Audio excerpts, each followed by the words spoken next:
최근에 좀 시중금리가 낮아지고요. 예. 거래량이 늘면서 그리고 또 이제 실거래가도 조금 올라갔더라고요. 그러면서 이제 바닥은 나왔다. 지금 사야 한다라는 목소리가 나오고 있는데요. 어떻게 생각하시는지요? 글쎄, 글쎄. 이렇게 한번 말씀드리고 싶습니다. 네. 부동산이 떨어지면서 바닥을 찍고 그냥 쭉 이렇게 올라갈 거다라고 생각하는 거는 제가 생각했을 때 그건 너무 좀 그 쉽게 생각하는 거 아닌가라는 생각이 들어요. 그러니까 자연적으로 조금 떨어졌다가 이게 주춤하면 드디어 이제 바닥에 도달했구나. 그러면 이제 올라가는 거고 이제 올라가게 되면 그 2022년도 초의 가격으로서 빠른 속도로서 회복을 하겠지. 이런 이제 생각들을 많이 갖는 거거든요. 네. 근데 가격이라고 하는 건 그렇게 가는 게 아닙니다. 그렇기 때문에 일단 여기에서 바닥을 찍는다라고 하는 것도 쉽지가 않을 뿐만 아니라 바닥을 찍었다라고 해서 가격이 올라가는 것도 또한 나오기가 굉장히 어려운 부분들입니다. 네. 그러니까 자꾸 그런 쪽의 얘기나 이런 것들에 귀를 기울이실 필요가 없다라고 하는 거죠. 주식시장에서 이런 얘기 많이 하거든요. 자본시장이라고 하는 것은 굉장히 악마적인 속성을 갖고 있어서 네. 들어오는 사람들을 모두 다 끌어들여 가지고 그 사람들을 모두 다 손해를 보게 만들고 그래야 하락의 끝을 내고 뭐 어떻게 한다라는 얘기들을 전부 다요. 많이 얘기하거든요. 부동산 시장도 마찬가지입니다. 지금 그래서 이거 괜찮지 않을까? 이제 바닥이 아닐까? 라고 해서 하는 사람들을 다 끌어들여 가지고 그 사람들도 모두 다 손해를 보게 만들고 그래서 모두 다가 아예 퍼져버리는 형태가 되고 이럴 때까지 가격을 끌어내려서 어렵게 만든다라고 하는 거죠. 그렇군요. 그러면 지금은 바닥이 아닌 건가요? 예, 그렇죠. 그렇게 봤을 때에 지금은 바닥은 아니고요. 하락이 좀 주춤해지는 것 같다. 이런 것들은 도대체 왜 나오는 거냐. 올해 초 작년 말 이때에 한국부동산원 그 데이터 기준으로 해서 한 주에 0.8%씩 가격이 떨어졌습니다. 이거는 유지가 될 수 있는 게 아니에요. 왜냐하면 한 주에 0.8% 떨어지면요. 한 달이면 4, 8은 30이 3.2%씩 떨어지는 거예요. 1년이면 얼마입니까? 거의 40%씩 떨어지는 거예요. 이런 속도로 내려갈 수는 없어요. 그렇기 때문에 그 0.8% 이렇게 떨어지는 게 속도가 너무 빨라서 속도 조절이 돼야 되는 거거든요. 지금은 보면 한 주에 한 0.27% 그러니까 대략 한 0.3%씩 떨어지고 있습니다. 지금 정도 하락의 속도가 제가 봤을 때는 유지 가능한 정도의 속도다라는 생각이 들어요. 그다음에 어떻게 됐든지 1월 3일 날 정부가 가지고 있는 모든 그 힘을 다 동원해 가지고 부동산에 대한 규제를 다 풀어버린 형태가 됐잖아요. 그거에 따른 거에서 그 효과도 좀 있다라고 봐야 될 것 같고요. 그다음에 이제 최근에 나오는 건 특례 보금자리론이라고 해서 9억 이하. 9억 이하의 그 집을 살 수 있게 정책적으로 이제 그 대출을 해주고 지원을 해주고 하는 부분들이거든요.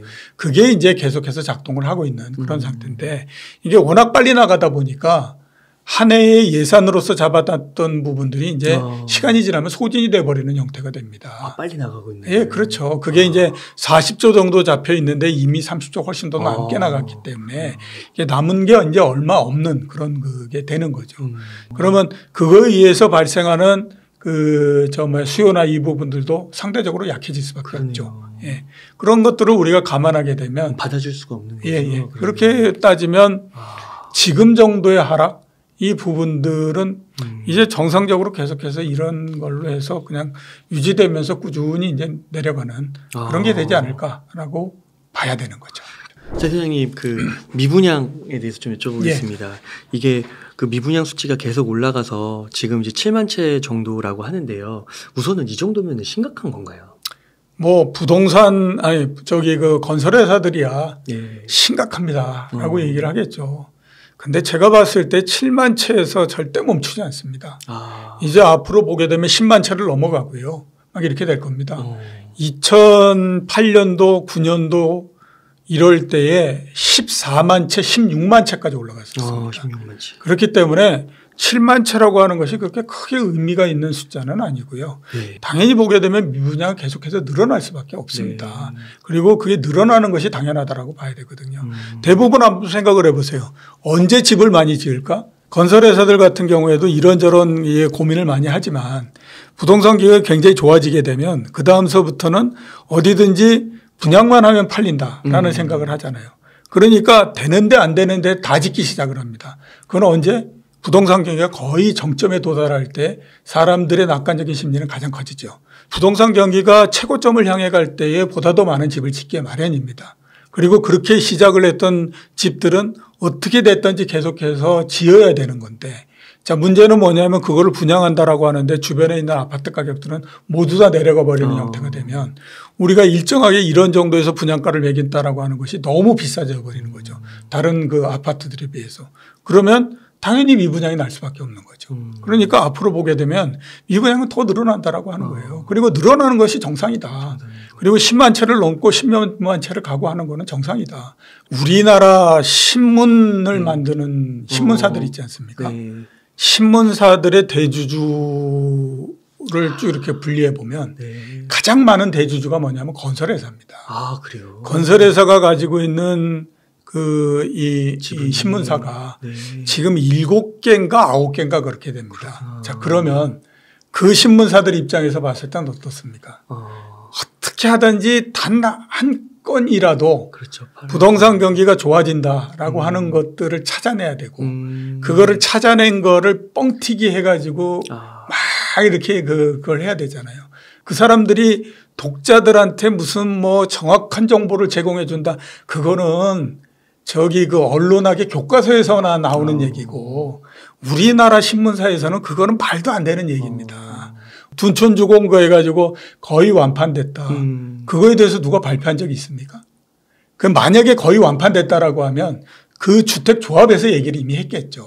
그렇게 되면 그렇게 그래서 완판되고 했던 거에 대해서 프리미엄 붙어가지고 올라가고 그러니까 얼마나 좋습니까? 그 얘기는 뭐냐면 만만치 않다라고 하는 거예요, 지금. 그런데 발표를 안 하기 때문에 누가 뭐라고 하건 그거를 검증할 수 있는 수단이 없는 거죠. 그렇게 되면 신문사는 어떻게 하냐? 아, 이게 거의 완판됐습니다.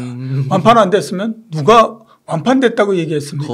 거의 완판됐다고 얘기했지. 이렇게 이제 되는 거죠. 그런데 그거 믿고 그거에 속아서 사고했었던 지금 사람들은 거의 죽어나는 형태가 되잖아요. 여러분 그거에 대해서 언론사 책임져 주지 않습니다.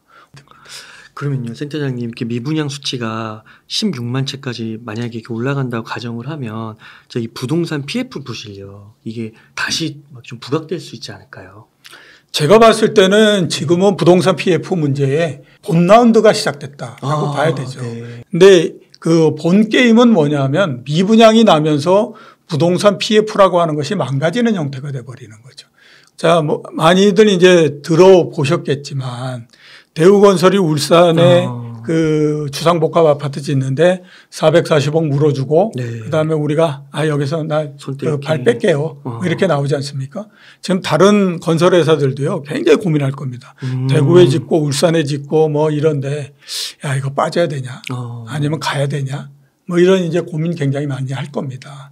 거기에다가 지금 본 PF 진행되고 이러는 것들, 그러니까 강남에 만약에 뭐 그 해가지고 그 주택조합 만들어가지고 재건축 들어가고 이런 데 있지 않습니까? 그런데 주변에 아파트 가격이 떨어지게 되면요, 높은 가격에 이거를 분양하기가 굉장히 어려워지는 형태가 됩니다.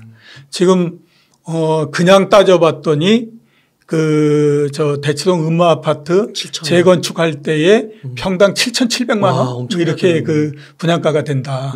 근데 주변의 아파트가 만약에 평당 6천만 원 된다라고 하면 그거 사람 많이 모이겠습니까? 그렇죠. 그게 지금 강남에 있는 재건축 조합이나 이런 데들도 똑같이 겪어야 되는 그 고민이거든요. 그러면 그쪽에서도 미분양이 날 수 있는 거예요. 그러면서 문제가 생기는 겁니다. 그렇기 때문에 부동산 PF는 지금 제가 봤을 때 이제 본 게임이 시작됐다. 이 본 게임은 오픈 게임보다도 훨씬 더 오랜 시간이 걸리고 훨씬 더 거칠게 진행이 되며 그다음에 또 굉장히 사람들을 힘들게 만들 거다. 라고 봐야 되겠죠. 아, 그렇군요. 좀 너무 조급함을 느끼지 말고 차분하게 시장을 관망하면서 충분히 시간을 기다려봐도 괜찮겠다. 예. 예. 아, 센터장님 이렇게 오랜 시간 동안 인터뷰 감사드립니다. 긴 시간 동안 유익한 인사이트 많이 나눠주셔서 감사의 말씀드립니다. 오늘 고생 많으셨습니다. 예, 수고하셨습니다.